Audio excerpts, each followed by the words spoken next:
नारायण नारायण। भगवत गीता ये भगवान के अनुभव की पोथी है। भगवत गीता उपनिषदों का सार अमृत है। भगवत गीता धर्म ग्रंथ नहीं है।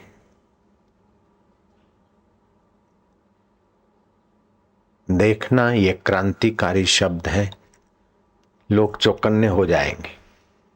भगवत गीता धर्म ग्रंथ नहीं है। धर्म ग्रंथ में होता है कि बस लिखा हुआ है, मान लो, श्रद्धा करो। धर्म ग्रंथ धर्म की प्रधानता से चलता है।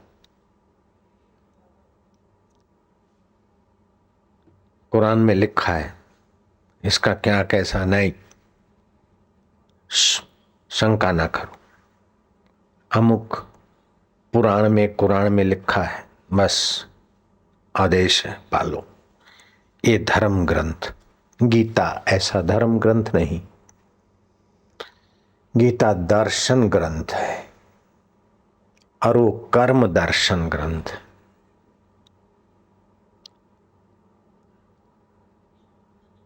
कर्म करो लेकिन निर्लेप रहो। भाव की शुद्धि, कर्म की शुद्धि, कर्ता की शुद्धि और मति की शुद्धि का दर्शन देने कराने वाला गीता दर्शन ग्रंथ है। सारा उपदेश देने के बाद श्री कृष्ण कहते हैं, यत इच्छसि तत् कुरु। जो तुम्हारी मर्जी हो, जो तुम्हारी इच्छा हो वो करो। श्री कृष्ण जैसे कृष्ण भी अर्जुन पर थोपते नहीं कि तुम यही करो। हाँ, ये करोगे तो ये फायदा है, ये करोगे तो ये नुकसान है, ऐसा है ऐसा है। सांख्य शास्त्र में अर्जुन ये है, योग शास्त्र का ये सिद्धांत है, भक्ति का ये सिद्धांत है। अब जो तुम्हारी मर्जी हो करो। दर्शन ग्रंथ, कर्म कौशल्य, कर्म निर्लेप्य है, कर्म में रस है। युद्ध जैसे घोर कर्म में भी भगवत रस छलकाने वाला ये दर्शन, कर्म दर्शन ग्रंथ, कर्म दर्शन ग्रंथ है। दुखेषु अनुद्विग्न मनाः।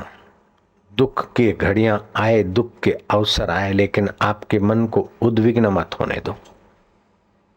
दुखों की प्राप्ति होने पर जिसके मन में उद्वेग नहीं होता है और सुखों की प्राप्ति होने पर जिसके मन में स्पृहा नहीं होती, तथा जो राग, भय और क्रोध से सर्वथा रहित हो गया है, वह मननशील मनुष्य स्थिर बुद्धि मुझ परमात्मा में टिकने वाला हो जाता है। वह स्थिर बुद्धि है। दुखेषु अनुद्विग्न मनाः सुखेषु विगत स्पृहा वित्तराग भय क्रोध स्थित धीर मुनि उच्यते। वह मननशील मनुष्य स्थिर बुद्धि कहा जाता है। जैसे बॉर्डर पर सैनिक लड़ते जा रहे, कई खप गए, फिर भी दूसरा सैनिक उत्साह से चले जा रहा है, आगे बढ़े जा रहा है, क्योंकि वो जानता है कि मेरे पीछे और सेना, अभी चलो थोड़ी गई तो और आएगी। मेरे पीछे सेना है, सेनापति है, राष्ट्र का संविधान है, राष्ट्रपति है, और मेरे पीछे पूरा राष्ट्र जुड़ा है। ऐसे ही मन में उद्वेग ना आने दो। तुम्हारे पीछे राष्ट्रों के बाप का बाप परमात्मा तुम्हारे पीछे खड़ा है, इसलिए उद्विग्न होने की कोई जरूरत नहीं है।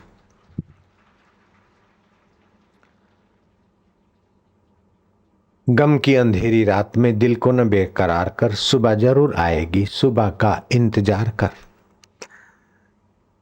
न जाने ये दुख कौन से सुख की पूर्व भूमिका है। कोई भी दुख आता है तो सुख की भूमिका बना के चला जाता है। दुख जाने के बाद सुख होता है कि नहीं होता? होता है। न जाने ये कौन से सुख की अथवा कौन से बल की भूमिका बनाने के लिए दुख आया है, इसलिए उद्विग्न होने की जरूरत नहीं। और सुख आए तो चिपकने की जरूरत नहीं, क्योंकि आया हुआ है, जो आता है वो जाता है। सुख में जो स्पृहावान आसक्ति वाले हो जाते हैं वे खोखले बन जाते हैं। दुख में जो उद्विग्न होते हैं वे डरपोक अथवा अपनी नजरों से गिर जाते हैं। मनुष्य को अपनी नजरों से कभी नहीं गिरना चाहिए, अपने में हीन भाव कभी न आने देना चाहिए। मैं धन से हीन हूं, निर्धन हूं, मैं विद्या से हीन हूं, मैं सौंदर्य से हीन हूं, मैं बल से हीन हूं, मैं फलाने से हीन हूं। जितना अपने में हीन भाव आएगा उतना ही पराधीनता बढ़ जाएगी। दूसरे का धन, दूसरे का रूप, दूसरे का लावण्य, दूसरे की चीज में महत्व बुद्धि और अपने सारे विश्व का स्वामी बैठा उसका अनादर करने का दोष बढ़ जाएगा। अपने में हीन बुद्धि न आने दो, साथ साथ में व्यर्थ का अहंकार भी न उभरने दो। विश्व का स्वामी हमारा आत्मा बना बैठा है, मैं हीन नहीं। पिता मर गए, मैं अनाथ हूं। पति मर गया, मैं विधवा हूं। पति भी मर गया, मेरे बाप भी मर गए, मैं अनाथ भी हो गई, मेरे विधवा भी हो गई। लेकिन विश्व का नाथ मौजूद है तो मैं अनाथ कैसे? विश्व का पति मेरी बुद्धि के पीछे मौजूद है तो मैं विधवा कैसे? तूफान आता है, गुजर रहा है, तो घबराए नहीं कि हाय रे हाय। तूफान से हम कैसे बचेंगे? दुख का तूफान आता है, आंधी आता है, गर्म तूफान आता है, हाय रे हाय करके उद्विग्न होने की जरूरत नहीं। उस वक्त सोचो कि इस तूफान को चीर कर भी हम खड़े हैं। इतने दुख के तूफान आए, हम खड़े रहे, तो ये भी आया है तो जाएगा। क्योंकि हमारे पीछे, हमारी बुद्धि के पीछे, हमारे मैं के पीछे उस विशाल परमात्मा का सत्व है। न द्वेष कुशलम कर्म कुशलेना अनुसज्जते।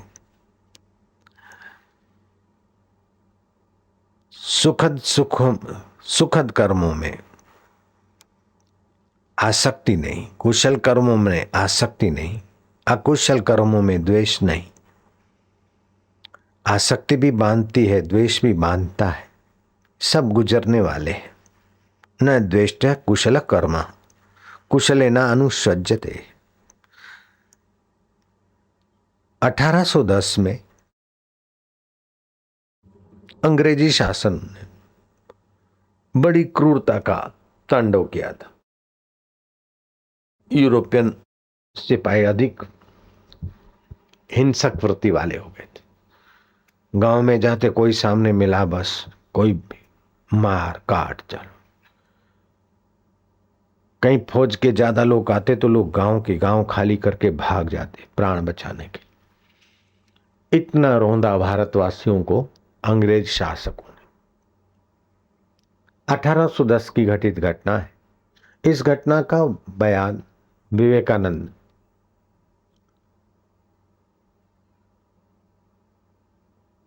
करते अघाते नहीं थे। एक साधु उस गांव से गुजर रहा था। लोगों ने कहा, महाराज हम गांव छोड़कर भाग रहे, तुम इसी गांव में आ रहे हो, चलो हमारे साथ। पश्चिम दिशा को भागो, पूर्व दिशा से वो आ रहे। महाराज ने सुनी अनसुनी कर दी। बोले, महाराज अगर प्राण बचाने हो तो ये क्रूर सैनिक है, छुरा निकालते, भौंक देते, गला दबोच के नींबू की नाई निचो के फेंक देते। इसलिए महाराज उधर को न चलिए, हमारे गांव की ओर न चाहिए, हम गांव छोड़कर भागे जा रहे। महाराज ने मीठी मुस्कान डाली और आगे बढ़े। वही हुआ जो गांव वाले कहते थे। क्रूर सिपाही आए, लोग तो भाग गए, लेकिन यह हंसता चेहरा महात्मा आया, पकड़ लिया, निकाला खंजर। न हम्मा न तम्मा, न प्रश्न न उत्तर। साधु के हृदय पर नोकीला छुरा रखा। देखते ही देखते क्रूर अंग्रेज शासकों ने फौजियों ने छुरा भोंक ही दिया। अब दम टूटना है। महाराज मुस्कुराए, तू मौत का रूप लेकर आया, मैं तुझे पहचानता हूं। सिपाहियों की गहराई में चेतना तो तू ही है। रोम रोम में रमने वाला तो तू ही है। राम करते हुए प्रसन्नतापूर्वक महात्मा ने चोला छोड़ दिया। जैसे मूंगफली का दाना लेकर मूंगफली का छिलटा छोड़ देते, केले की गिरी लेकर केले का छिलटा छोड़ देते, आम का रस लेकर आम की छिलटे और गुठली को त्याग देते, ऐसे ही जन्म का रस है कि परमात्मा का ज्ञान और अमर आत्मा हूं मैं, उसका रस ले लिया है। कैसा है इस भारत का दिव्य ज्ञान। जो सज्जन है, स्नेही है, हितैषी है, धर्मात्मा है, सज्जन है, उनमें तो ईश्वर दिखना आसान है। लेकिन जो तुम्हारे से द्वेष करते और छुरा तक भौंकने की दृष्टता करते हैं और उसकी गहराई में अपने ईश्वर को देखना, कैसे हमारे देश के महात्माओं की निगाहें, जिसी ने दिया दर्द दिल उसका खुदा भला करे, आशिकों को वाजिब है कि यही फिर से दुआ करे।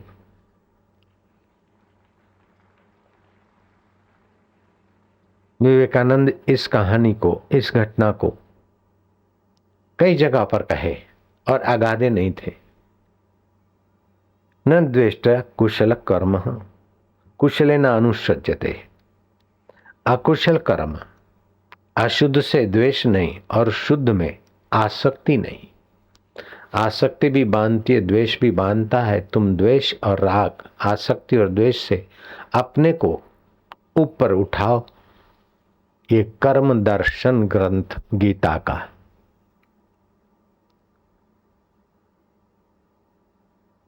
अगर ये समझ में आ जाए, सुनने का बड़ा भारी पुण्य माना गया है।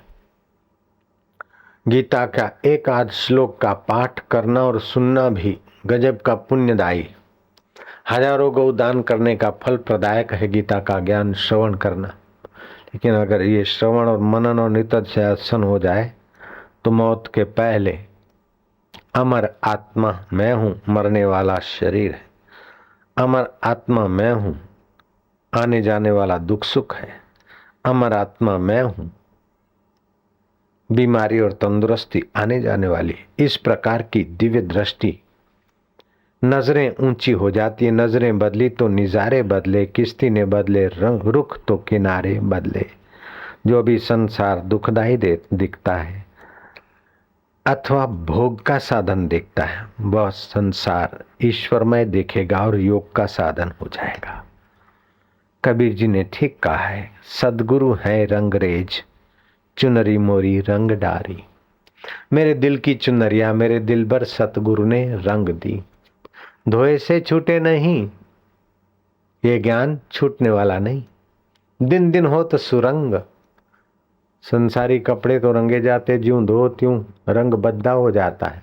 लेकिन सत्संग से गुरु जी ने जो हृदय रंगा, ज्यों धो त्यों रंगरेज हो जाता है और सुरसु हो जाता है। स्याही रंग छुड़ाए के दियो मजीठा रंग, धोए से छूटे नहीं, दिन दिन होत सुरंग। साहेब है मेरो रंगरेज। कहे कबीर, रंगरेज गुरु हैं मुझ पर हुए दयाल, शीतल चुनरी ओढ़ के रे मैं भयो मगन निहाल। हृदय की शीतल चुनरिया उड़ा दी, मैं अब निहाल खुशहाल हो गया। आप सभी को खूब खूब धन्यवाद है भगवान शिव जी के तरफ से, मेरे गुरुदेव के तरफ से, नानक जी के तरफ से, जो एक एक कदम चलकर सत्संग में आते हैं। उन्हें कर्म योग का फल होता है, बैठते तब भक्ति योग उनका फलित होने लगता है, सुनते हैं तो ज्ञान योग फलित होता है, सामूहिक कीर्तन करते हैं तो तुमुल ध्वनि पैदा होती है, जप योग फलित होता है। चार चार योग जिस सत्संग से सहज में होते हैं, ऐसा सत्संग जो सुनते हैं, सुनाते, सुनने सुनाने में साझीदार होते हैं, वे समाज और संत के बीच सेतु बनने का बड़ा भगीरथ कार्य करते। उनके साथ साथ पीढ़ियां तर जाती। दानम केवलम कलिजुगे, कलयुग में दान की बड़ी महिमा है।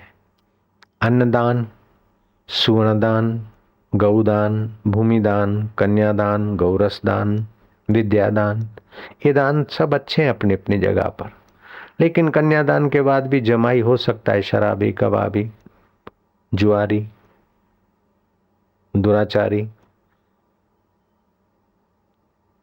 चिंतित, भयभीत बन सकता है।